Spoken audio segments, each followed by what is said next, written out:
Welcome very much. It's so good you could get here, and I'm really pleased to welcome you to the studio. I'm glad you got here. And in the audience, welcome very, very much to Conversations. Our guest for this section is Professor Paul Kapetanopoulos, a mouthful, if I may say so, Paul. Yeah. And he's a psychology professor. He's also a private psychotherapist. And he's a very interesting person. We're going to talk about his life's experience, including writing a serious book, length thing, a dissertation thing at one point in his career on the philosopher Adorno. Yeah, we're going to be talking about all of this. Yeah. And Paul, welcome very, very much. Thank you very much. My pleasure, You're quite Paul. a man, and I feel I'm in good hands. Yeah, and I don't think, if you mind me saying now, Paul, you've been in a very interesting, you've had trouble with your sight, and so you don't have very much vision now, so we just mentioned that at the outset. Right. But we've showed you visually impaired is a euphemism. Yes, okay, Yeah. and I'm really glad you got here and so forth. Thank you. And you know where to look if you want to talk to the camera. That's Alrighty. good. So with that all said, Paul, welcome very much. And I wonder if you could, Paul, we've had conversations on the phone and so forth. I wonder if you could share your own background for us. You know, born and raised and educated. I think I would like to talk some about that dissertation that you did work on and so forth. Okay. But then I know you're particularly interested in psychotherapy in the sense of family relationships and so forth, and we're going to have a clip that demonstrates some of your concerns in that regard. But could you share your own background? Born and raised, I think the important thing is that I was born in Lowell, Massachusetts. Okay. Where Jack Kerouac was from. Yeah, and yesterday was the 40th anniversary of his passing. Yes. And so... you had met him a couple of times, huh? Yes, in 1968. And I'll get to that and tell you how it works in. Okay, good. But as for my background, I was born to a mother who had recently left her husband, which was my father. Yeah. And in a way that was fortunate because I grew up with my maternal grandparents. I see. Kostan Diamandula Belkakis. I grew up in their home because, quite frankly, they saw that my mother wasn't responding to me. I was a reminder in that era of a divorce she was getting rather quickly from my father. And actually, I grew up not knowing my father for 34 years. Yeah, that's... But I was blessed to have a very loving maternal grandmother and grandfather, and my whole world revolved around them on 166 Broadway Street in a 3-decker wooden tenement house in Lowell, Massachusetts. In Lowell, Mass, which was my domain. And I identified perhaps a little bit more than any other second-generation Greek American, because I was so close to my working class grandparents. And my grandfather would work in the shoe shops of Lowell. My grandmother had worked in the cotton mills of Lowell. Well, the Industrial Revolution began. So I think I had that working class affinity to Kerouac's parents. So I grew up with that sense of consciousness. And my grandfather was such a loving, kind man that he was the template forever about what a good man is. He was honest, he was sincere, he was a gentleman, he was sweet, he was kind, he was my whole world. And eventually, I met my birth father 34 years later, but my upbringing was, I would say, kind of abusive. My mother was neglectful, she was disassociated from me, and I had a kind of a mean stepfather. And he wasn't too interested in me, and my mother and my stepfather never had their own children, and he would always be talking to other people and meeting my friends without my knowing it, and just wanting to know if I was ever going to mention my father and all this stuff. So it wasn't pleasant growing up, but I was a nice kid, and I was blessed to have my grandmother and grandfather in Lowell. Were there siblings? Were there brothers? Sisters? No, I later found out by 1985 that I had a half-brother on the West Coast who, interestingly enough, was a radio personality. Oh, really? And in 1990, I went all the way out there with my 3 children and wife at the time, and I had a nice reunion. And it was interesting that he was in the media. And I studied at Boston. Now you're in the media here on Right, our set. right. I studied, I have a bachelor's in English literature and a minor in psych, yeah. but I went to graduate school in counseling psychology, and I was fortunate to work at the Lowell Mental Health Center as an undergraduate. It was one of the first sort of untrained persons. Where did you go to undergraduate school? Boston University. At BS, okay, Boston University, BU, yeah. BU, I'm sorry. And I had quite, it was quite an experience in solidifying my political ideology in the 60s. And I remember Professor Howard Zinn, oh, yes, who I did not have as a professor in political science, but I remember in the tension and the chaos of the Vietnam era, which a lot of people today don't comprehend because it's been trivialized, and amnesia has set in, and we're about to make the same mistake, of course, that we've always been making. You mean with Afghanistan? Yeah, and the powers to be, of course, prey on amnesia and forgetfulness, almost the way a molester tries to get people to forget what's going on and mystify and stupefy them into non-reality. So that was a crucible of consciousness for me. So going back to 1965, when I went to my first BU teach-in at Boston University, I remember Senator Wayne Morse from Oregon. Yes, I remember, and an all-day and evening affair of bringing up facts. About Vietnam. Yeah, and at the time we didn't know what we know now, that the Gulf of Tonkin resolution was a lie. Was a lie. A black flag or a false flag. And I think the thing that was striking at the time is that the people were so riled up who were allegedly for the war that if you spoke against the war, it seemed to imply that you wanted their children to die or have a mishap, when you were really trying to bring the troops home and save the country from all this chaos and mayhem. The warmongers can try to paint the peaceniks like that, and they did then too. And they did it, and it was really roiling the country and the world. Yeah, and by now, what year were you born, Paul? I was born in 45. 45. So in the year you went to BU was when, or in that teach-in? Well, the teach-in. How old would you have been? At the teach-in, I was probably just turned 20. 20. Well, you're in your prime, and you're really conscious of things. Thank and you. And you had studied or become aware of Howard Zinn, so you were interested in. He was a big influence. Oh, on he's me. A big influence on many of us, I wasn't know. he? And it was amazing is that his tranquility and calmness with these heated exchanges. Right. It was like a Buddha-like stance. So it was an inspiration. I was very impressed by that. And could you share with us, you said you met Jack Kerouac. I met Jack Kerouac because after I got my master's degree, I was a Vista volunteer in Chicago. And while I was in Chicago, I, of course, got my induction notice, even though allegedly you were supposed to have a deferment for being a government worker, volunteers in service to America. Yeah. So I returned in August of '68 to face this draft. And my mother wasn't at all concerned, even though she knew through the grapevine that my cousin, my father's brother's son, was killed in March of '68 in Vietnam. You see, everybody knew my story in Lowell except me. And in fact, Jack Kerouac knew my story. No kidding. Yeah, really? Because the first time I met him, when I came back, very much anxious, because they weren't giving out conscientious objector status in Lowell. I went to the three copper men in Lowell, a bar. And Jack was playing pool, and I told him who I was, and on the TV monitor were the riots, quote, police riots in Chicago.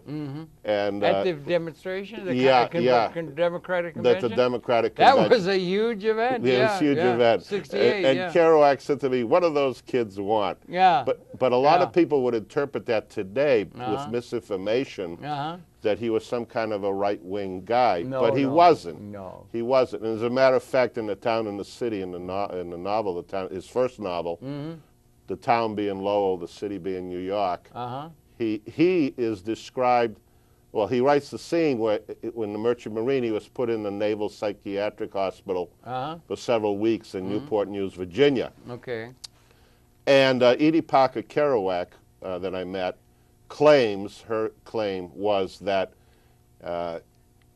he gave a manuscript to Ken Kesey that she claims became One Flew Over the Cuckoo's Nest. Really? Well, in the town and the city, there is an Indian chief in there, and there is this guy, who I think was Kerouac, who was the prototype to McMurphy, I believe. Yeah, that's the guy that was played by Nichols, right? Right. Nichols, well, I have no outstanding evidence other than Edie Parker telling me that.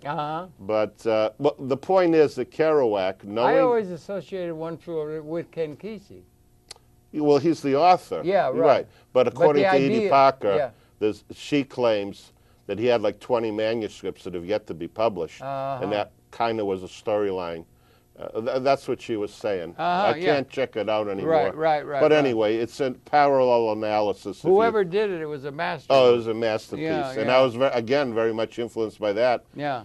Going into psychology and being anti-psychiatry, and of course, Big Nurse represents... You're anti-psychiatry, yeah? Well, I've been a critic of it, yeah. Did you know Thomas Zaz or his work? Yeah, as a matter of fact, I drove all the way, I think he was in Syracuse. Yeah. And I wanted to do a documentary film on him. So I met him.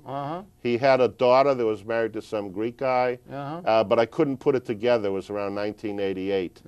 But to talk about the filmmaking, in 1976, I bought a Bolex CBM Electric, a movie camera. Actually, in 74, I had begun doing documentary films with industrial quality videotape. Okay, but wait, with the Bolex was a 16 millimeter? Yeah, EBM Electric with a Nagra tape recorder that I bought here in New York.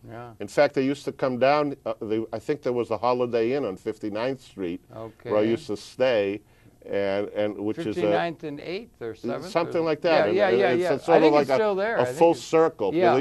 There was a movie lab. I used to bring, well, anyway, my first film were the Greek immigrants in Lowell, Mass. As paying tribute to all the working class people that worked in that mill town. So I have the original Greek immigrants. Basically around 1910 they came talking about what the conditions were like in the shoe shops and the cotton mills. Right. And that film exists on the site now with 8 other films called CelebrateGreece.com. How long was the film? That film was 75 minutes. 75 minutes, full film. I mean, yeah, full yeah, length. it's feature length. And I show my grandfather's village, what they left, what they found. Is it up? Is it up and available on the internet? Yeah, it's on CelebrateGreece.com. But anybody can contact me directly. Yeah. And they can buy it from me directly. Okay. Because Amazon.com makes a lot of money. I think it's like 70%. Oh, really? Their cut is, and then another guy gets 22%. So it's really rough. But they can't view the film on the internet. Yeah, they can, and they can apparently download it. But and they can rent it for like $5. Yeah. Which I also have Angelo Rocco. It's an unedited interview, 62 minutes. Angelo Rocco led the Lawrence strike of 1912. Wow. And in 1977, I filmed him. It's in black and white video. Yeah. And it's an astounding interview because...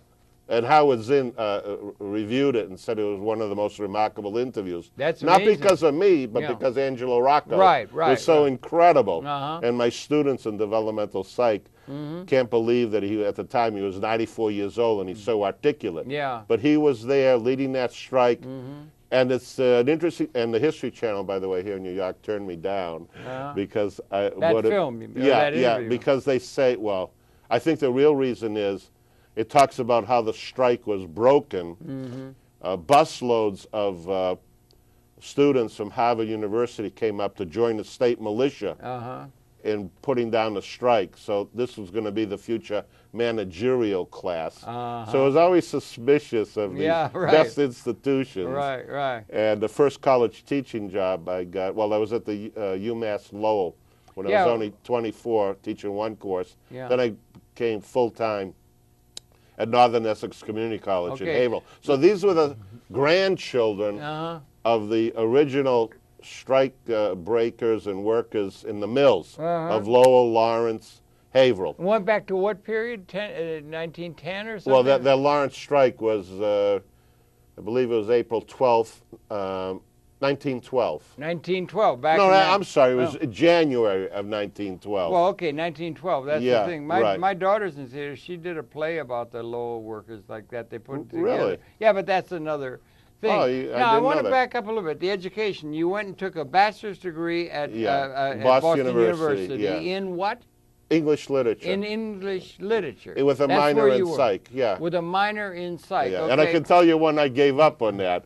It was like the spring of '67. Mm-hmm. I'm up at 4 o'clock in the morning. I have my yellow magic marker. Yeah. And I have a book, The Literature of the Renaissance, written by a professor at Harvard. Yeah. And I'm methodically underlining, robotically, Yeah. the line that says, Barnaby Googe, the most significant of the insignificant writers. And I burst, I was laughing for a long time. That's a joke. Yeah, and I said, look, the whole world's burning down.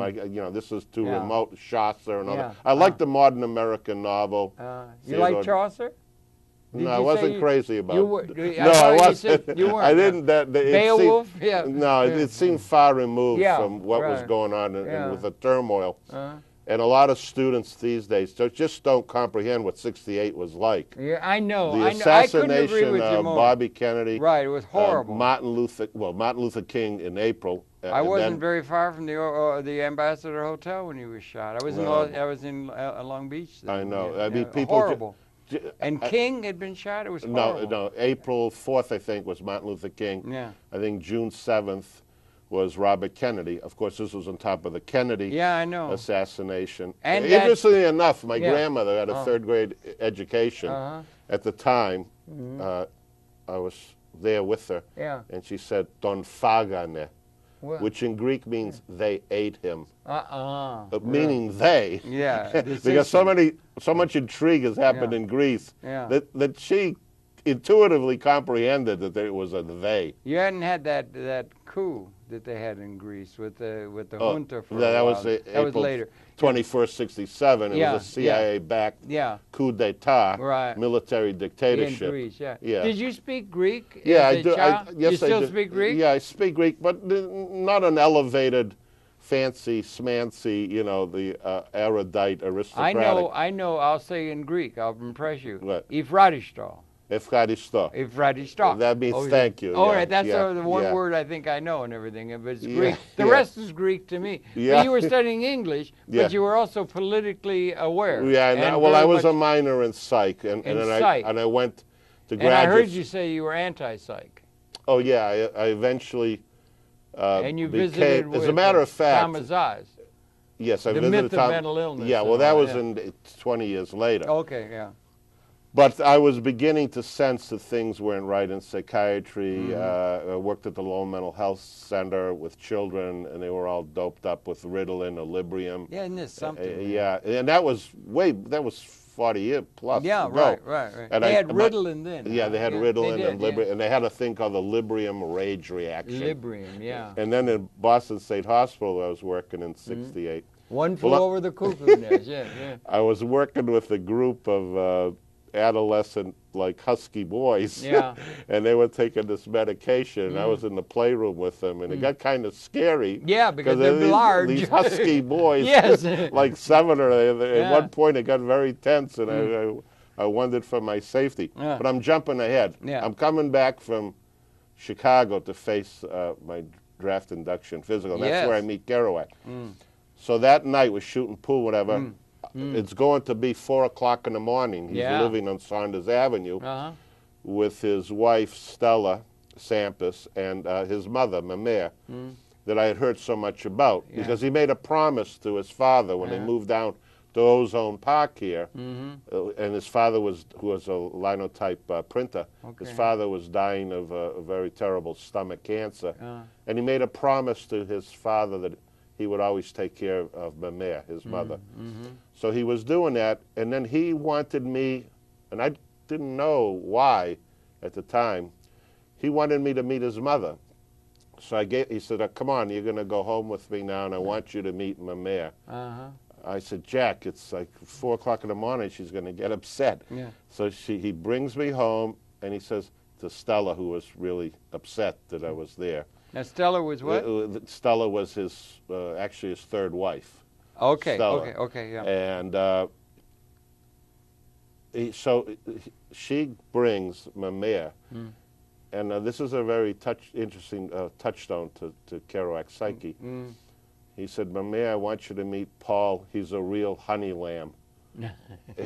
and she was in awe of what he was saying to her, and she treated me with such dignity, respect, because she respected his opinion. Right, and I was really blown away by that. You know, there was a song, "Honey Lamb," wasn't there? I don't know. I thought it had biblical references to Jesus. Song, "Be My Honey Lamb" or something. There was a popular song, maybe in 1890 or something. No kidding. Honey Lamb. That I didn't know. I can't. I interpreted it at the time. It was a kind of because he was a Catholic mystic, and that it was he was making some kind of a reference to me.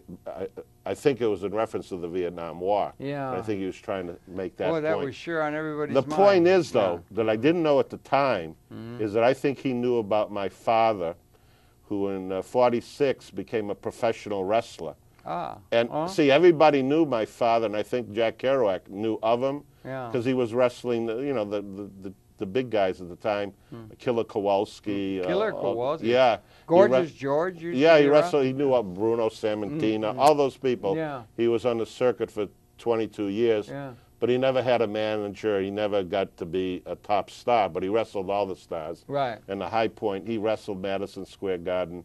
He wrestled Killer Kowalski in front outdoor in the stadium. And did everybody in Lowell know everybody? Yeah, everybody knew, because he lived 30 miles down the road in Marlborough, Massachusetts. But he could claim him as one of our own. Yeah, no, and see what my mother did when I was 5 with my son. Now, I did 5 years of research to make this point. She claimed that he was of parts unknown, and they got my stepfather to adopt me on his birthday, December 15th, 1950. So it was like a present.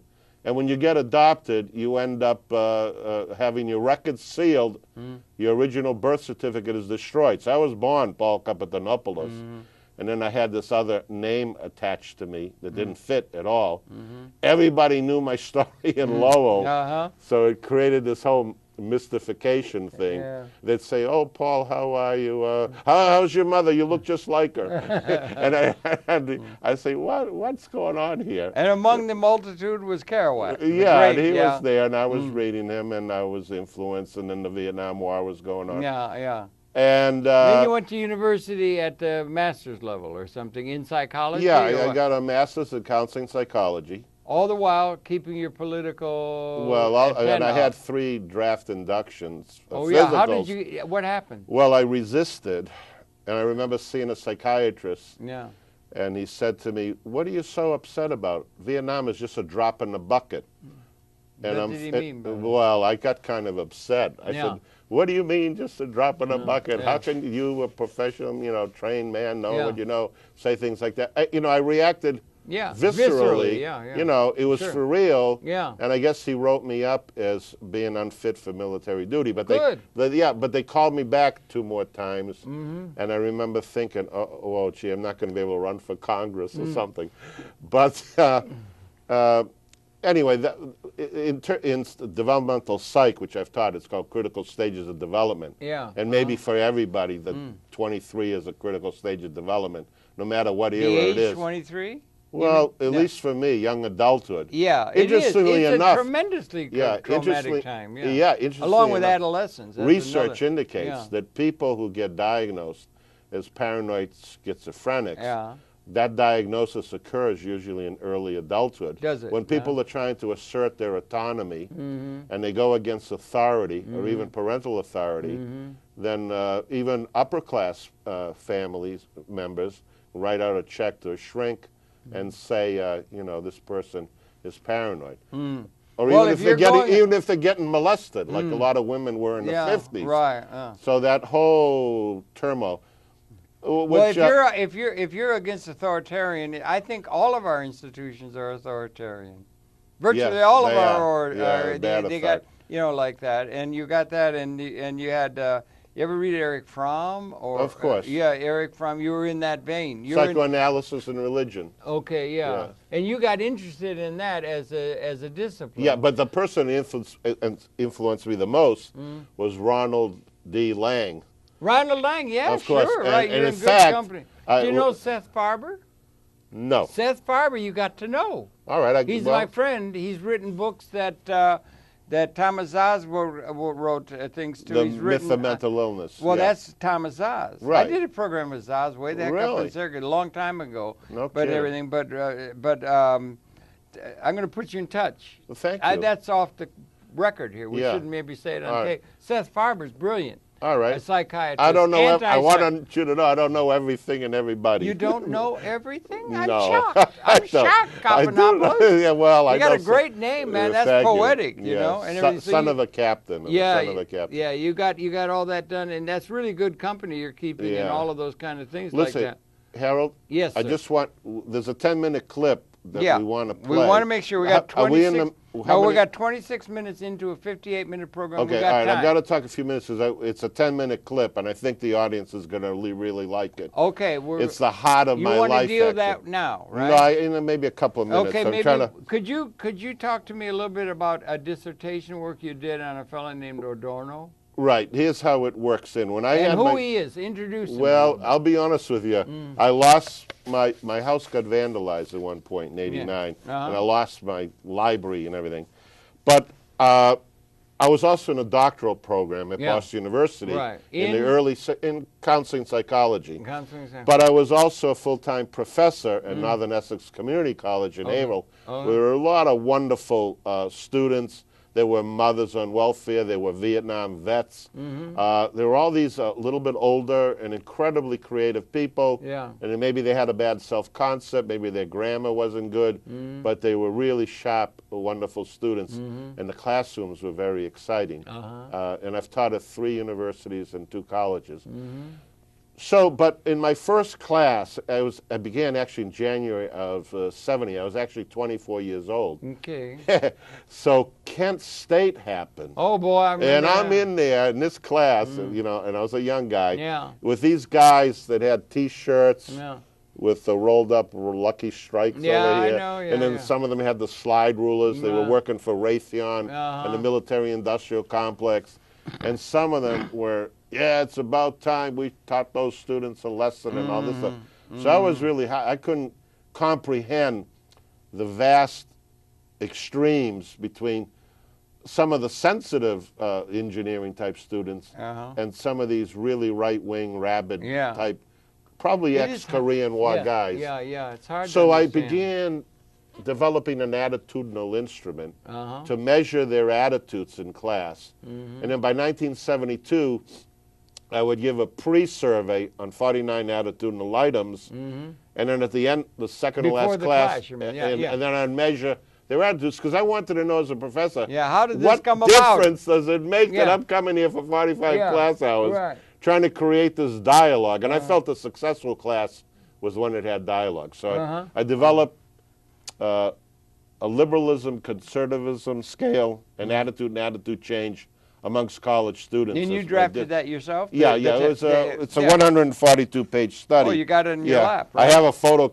The original was lost, but this is the document here. And Amy Goodman was interested in this. In that document, right? Yeah, and I'm that trying is to put it on CD. And I had a Professor Zev from Tel Aviv University who wanted to co-publish it, at least the abstract, a journal article on it. And I went all the way to Israel in '75, but for some reason I chose not to do it, which was a mistake. But anyway, you had a thing, like a questionnaire or something to get the attitude of the people. That's 49 items, which was correlated to Adorno's F scale. Okay, thank you. And it was a correlation that, in other words, people who are high in authoritarianism on the Adorno scale correlated exactly with my updated survey that they were also the high authoritarian or, quote, conservative personalities. Thank you very much. In my research, there was a correlation in this research. Yeah, that's and then really and then I was correlating it to family dynamics. Okay. In other words, I was saying, well, what causes this? Yeah, what causes the Well, authoritarian I think it was type simple. to emerge? Yeah. Well, I think if you have a kind of a gentle, sweet, nice, democratic type father, in terms of fatherhood, you're going to usually not rebel against that and go along with it. And likewise, if you have a nurturing, caring, sensitive, empathic mother in that household, and it's a democratic household, you'll move in that direction. Now, the important thing in my research was, if you have an authoritarian, sort of abusive, nasty, bad guy father, father-led, father-dominated family, and you don't rebel against that, it's going to be hard for you to rebel against the president of the United States who's waging war, and you're going to be saying things like, we ought to bomb them back in the Stone Age, because there's, by the way, if you have a mother that's like that as well. You mean authoritarian? Yeah, authoritarian with no empathy for other people, narcissistic, self-centered. I'm making sweeping generalities. No, I can understand. But these family dynamics, I believe, more cases than not, lead to these kinds of dynamics. So that's really important, and it came off or it correlated with Adorno's work. I'm going to be honest with you. I don't remember what Adorno was saying about the family backgrounds. Not necessarily, but there was a correlation between the thing you did and his general thesis. Yeah, but in my thesis is that if you had a loving democratic family, and if you were a child in that family, oftentimes why would you rebel against something that's loving and nice? Why would I rebel against my loving grandfather? Who, by the way, would do such things as give me a book about the Indians in America, a tremendous book this big that I still have, with the 64 tribes. It cost him half a week's pay to buy that. And it wasn't something where you're shooting them off the good guys. No, so I always identified with the Indians. Yeah, me too. I'm never a cavalry guy. Right. And it's not in my nature. I know. But now I want to lead up because we might be running out of time. No, we got time for the clip. We'll get it in. Don't worry. Yeah, but it's 10 minutes. Oh, I know. And we're going to need time to. I know. But the other thing is Adorno. Just quick. Yeah. Now, you wrote things that correlated with him, and that relates to this too. Yeah. Just quick, couple minutes. Adorno, where does he fit in? What was his thesis? Okay. How did it fit his book is this big, The Authoritarian Personality. Yeah. And I think he was fascinated by Nazi Germany, and there's been a lot of discussion. You know, the Germans are militaristic and authority-bound. And I've been to Germany. I've been around the Havana Psychiatric Hospital, Cairo Mental Hospital, Istanbul, Athens, transcultural analyses. It's a huge subject, the authoritarian personality. Why? Yeah. How does it come? Well, I think he was trying to look into how did this happen in pre-Nazi Germany. Yeah, right. William Wright, The Mass Psychology of Fascism, all that stuff. But I think the important thing is that in every culture, there are right-wing, left-wing people, and I think the main distinguishing personality feature is the ability to empathize with other people. Huge. Empathy. Yeah. If you haven't learned empathy, you can't feel for other people. And it's going to be hard to do if the family setting isn't one that lets that nurturing and that empathy develop, right? Yeah, and I should mention the other one that 2 weeks ago, T-bowed and recorded my rap I did in front of the Israeli mission, where we were talking about the Gaza Strip and free Gaza and all this stuff. And I've been to Israel, and that point is the point for all countries. There are always these right-wing militant people that want to first strike you first and talk later. And then the other people say, well, no, wait, we got to talk and all this stuff. So that was going on in Germany, to make a sweeping generality. It goes on in Israel, it goes on in our country, it was going on in Greece in '67. Everywhere there is this distinction, and I was fascinated between the people who are quick to anger and, and versus those who, oh, by the way, are correlated to the Minnesota multiphasic personality. And the key feature, personality-wise, is that the so-called left wings, they're called bleeding heart liberals, but they scored highest in being tender-minded. Tender-minded versus as opposed to realpolitik. Hard-nosed. Realpolitik. And I did a thing on nonverbals, and I remember Nixon. He would say, "We want peace." He'd close his eyes, and he'd have both his fists up, and that was crazy. But But anyway, it turns out with all my research and all my stuff, Yeah. I actually fell in love with and had 3 children with a woman. It turns out that little did I know. And that's that she was a spy for the Republican Party in Chicago. And she was on the front page of the Chicago Sun-Times.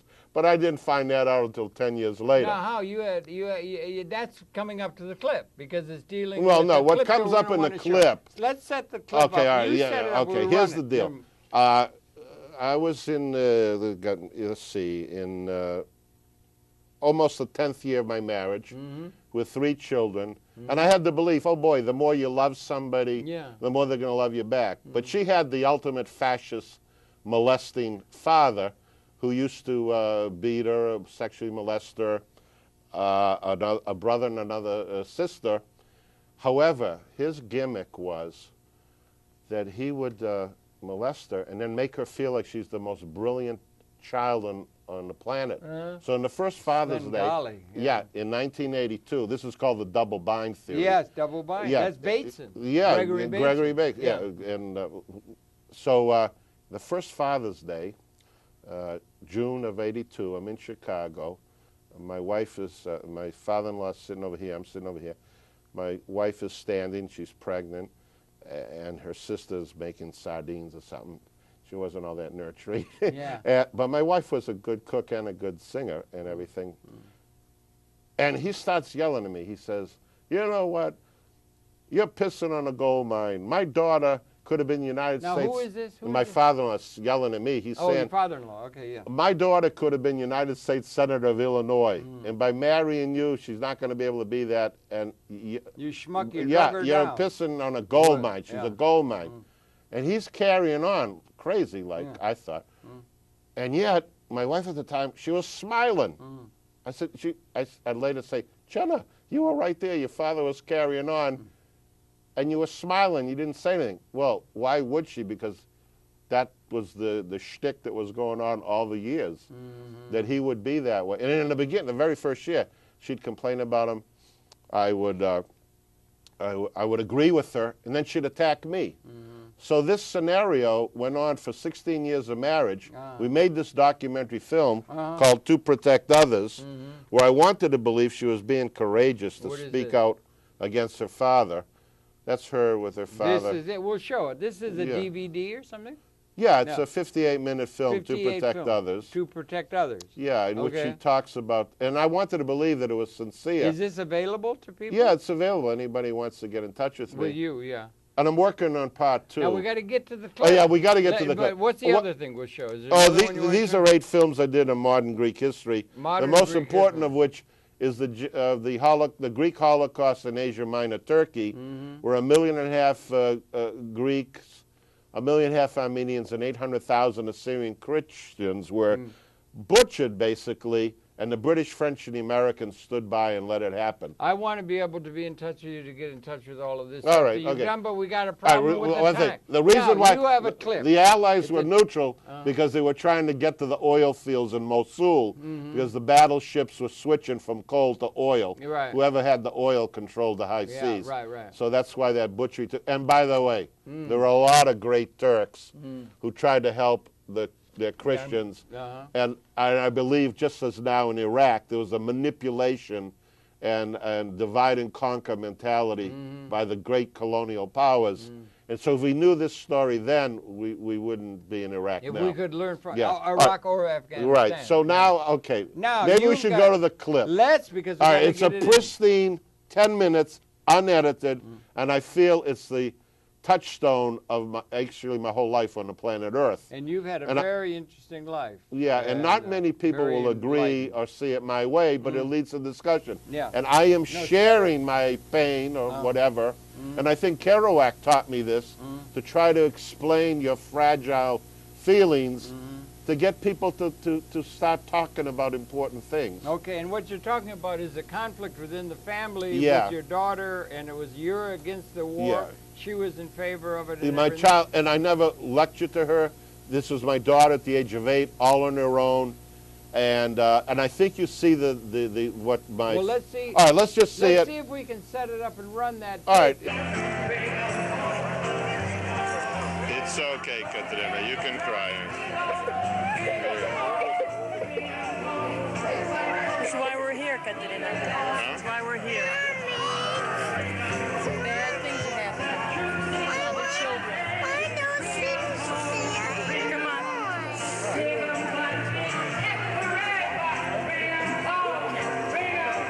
Want me to take you? Yeah. Back up.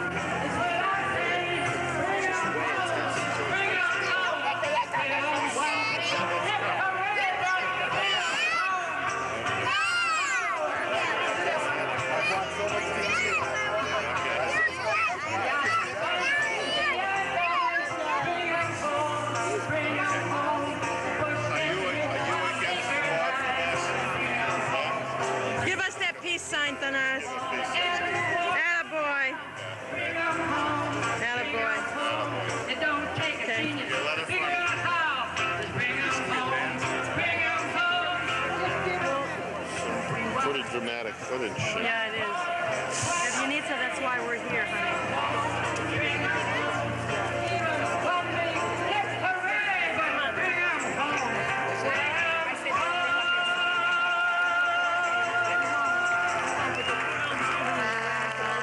Children that have died because of this bad war, they have to look at it every day.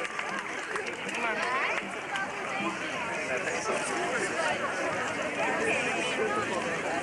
Come on.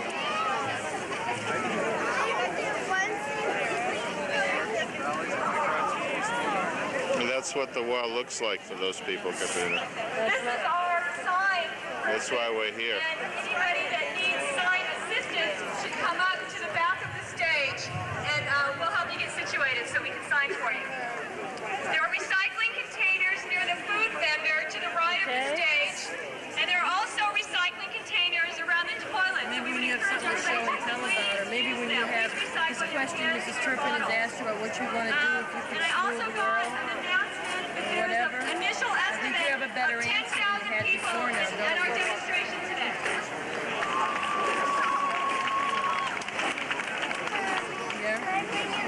This video thing for the class so the class can see. Yeah, maybe you can. Maybe Yeah. we will.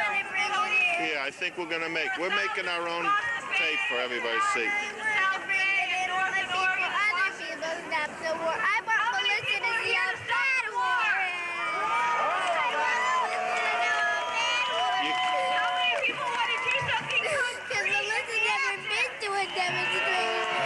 She has her own problems, Katerina. Well, you have now. You've been to, what, 3 demonstrations? Hey, you're... You have 2. No, I've been to 2. No, we went to the other one in Los Angeles where we stayed in the motorhome. I know, I went to one in LA, I went to one here, and then the next he went to the burning plains, he went to this one, and he went to the one in LA. And I went to the burning plains, remember? No, when we all were together at the one in LA during the daytime, we didn't get out of the motorhome. Remember when Daddy got upset that I turned the camera off? Oh, yeah, That was a demonstration, too. Oh, that's a big sale.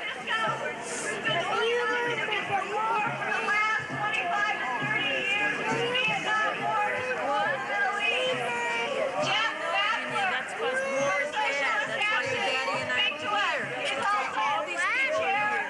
Because war kills people. We don't want that.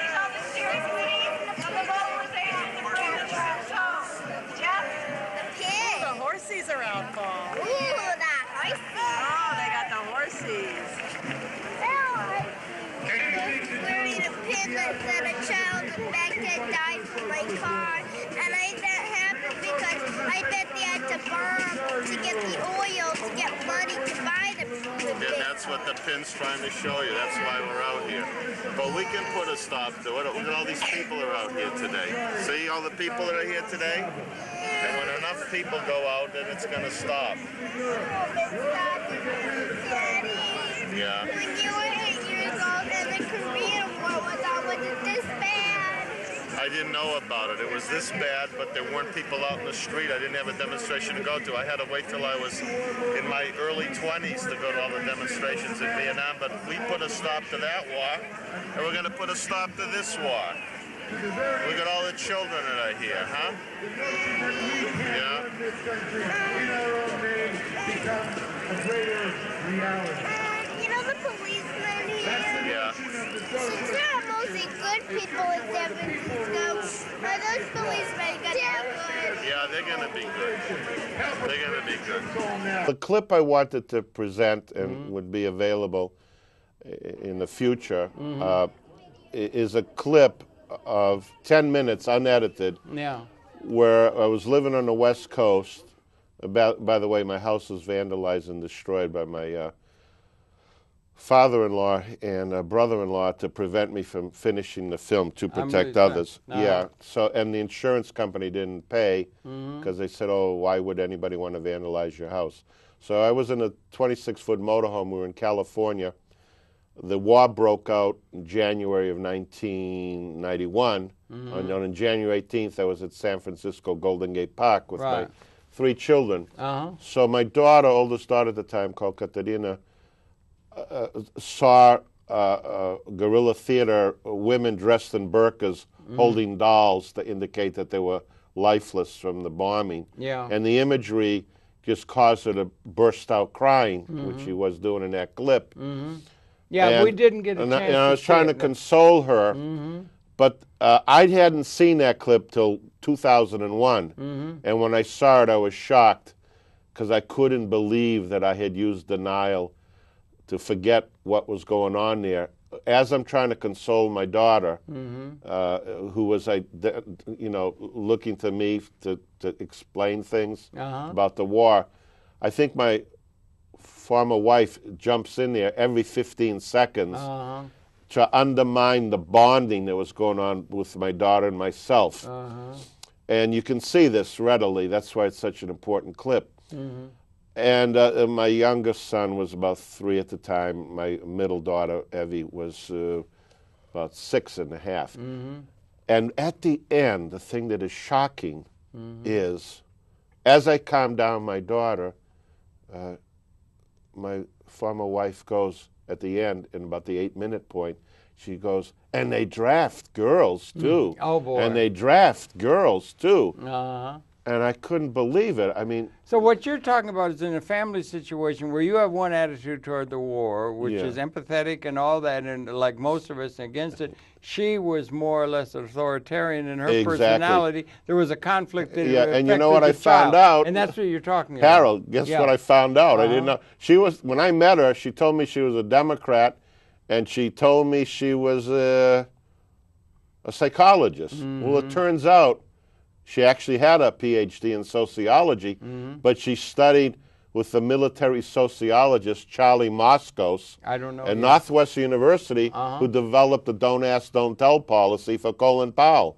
So all her friends were military sociologists. She was practicing psychology without any training in psychotherapy. You met her and she became your wife. Well, here's the deal. Why weren't you able to discern? Everybody else said, a guy's so smart, how No, could but you the point you're trying to make is that dynamic within the family is really, really important, and it's not well enough recognized. And you could use the example against the war, for the war, conflict, and how it affects an 8-year-old girl or child. And that's a huge thing that we should understand how detrimental these kind of attitudes can be on the this children. clip prognosticates that after the divorce, and 9 years later from this clip, my former wife, knowing I'm an anti-war guy my whole life, physically drives my daughter down to the United States Air Force recruiting station and enrolls her in the United States Air Force. Well, I'm teaching college courses in Chicago so she could go for free.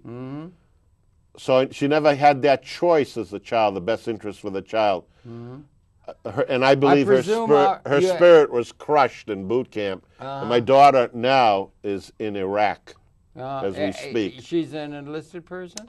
She enlisted, and my wife went down to the Air Force Base, and I think facilitated for her and encouraged her to sign up for another 4 years.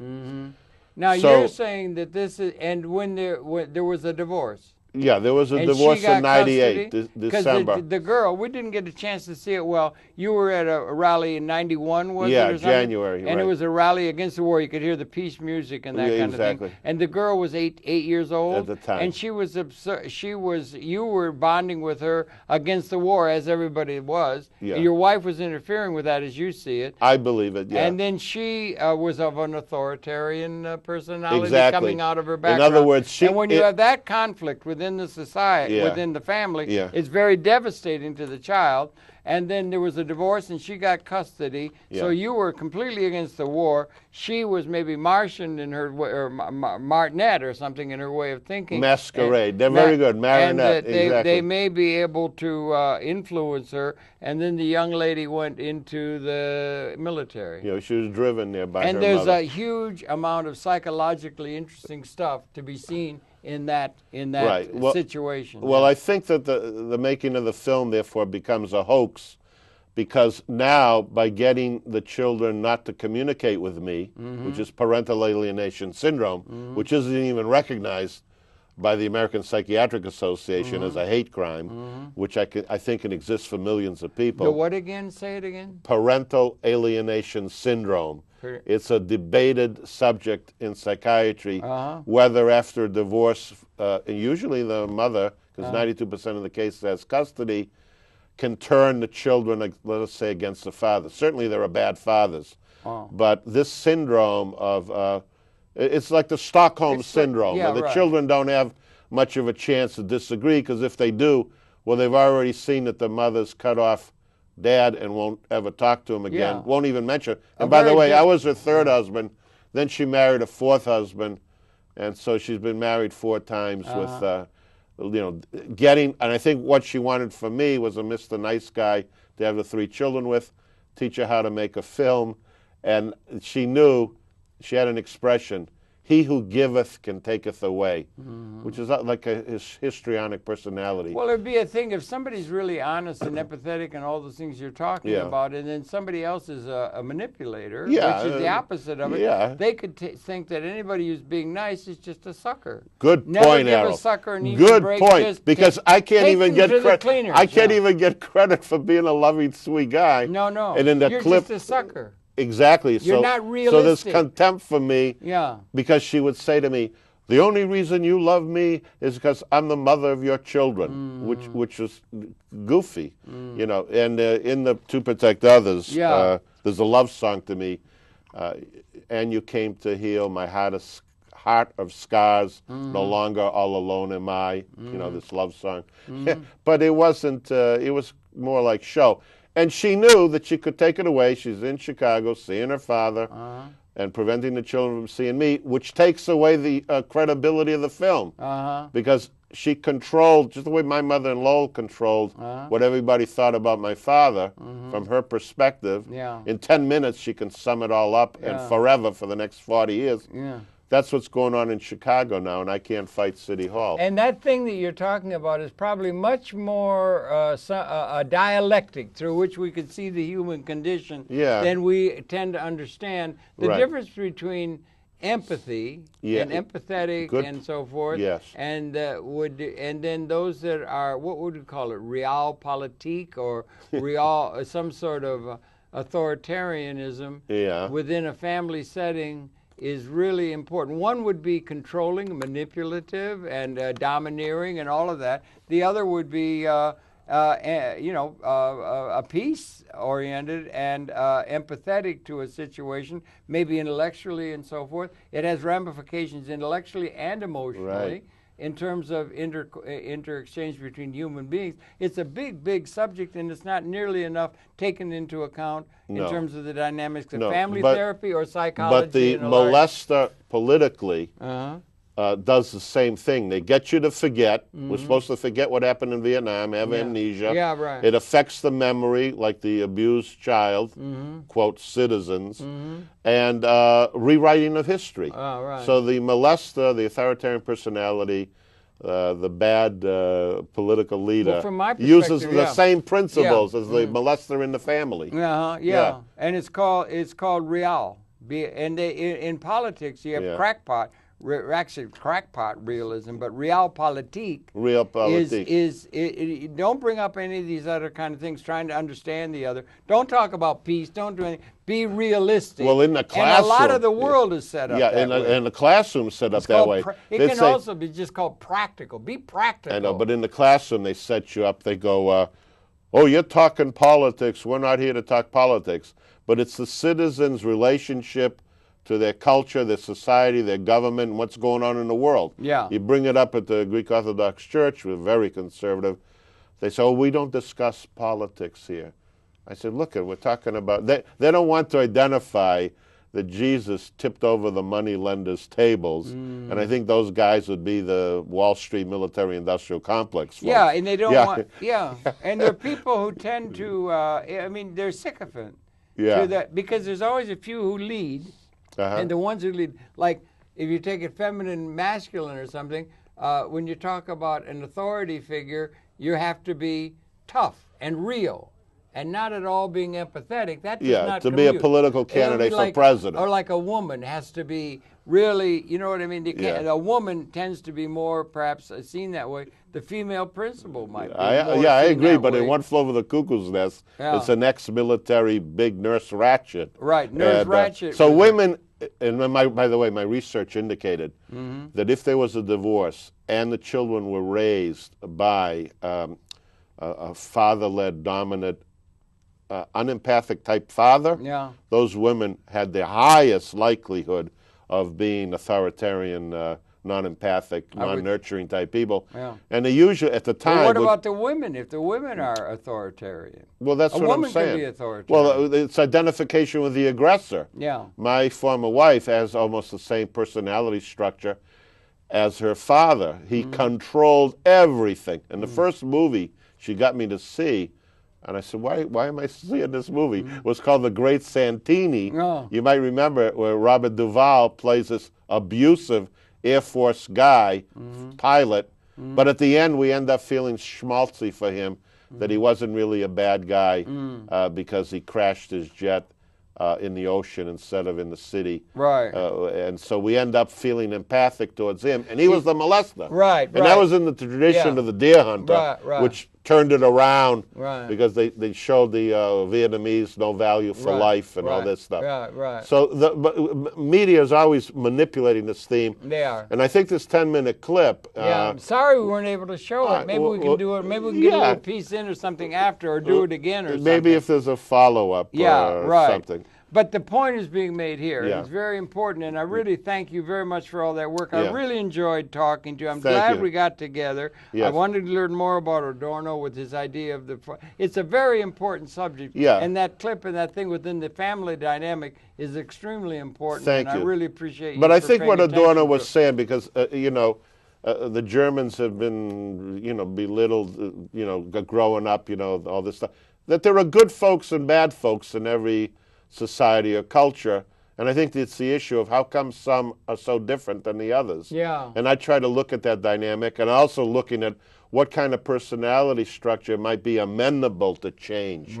What kind of people are open to change. So thank you, Paul. Well, I want to thank you, and you have a great program here. Well, I heard part of the other one, and I'm honored to be here. My pleasure. And I feel but there's no point in talking, Paul, because it's we're not off recorded.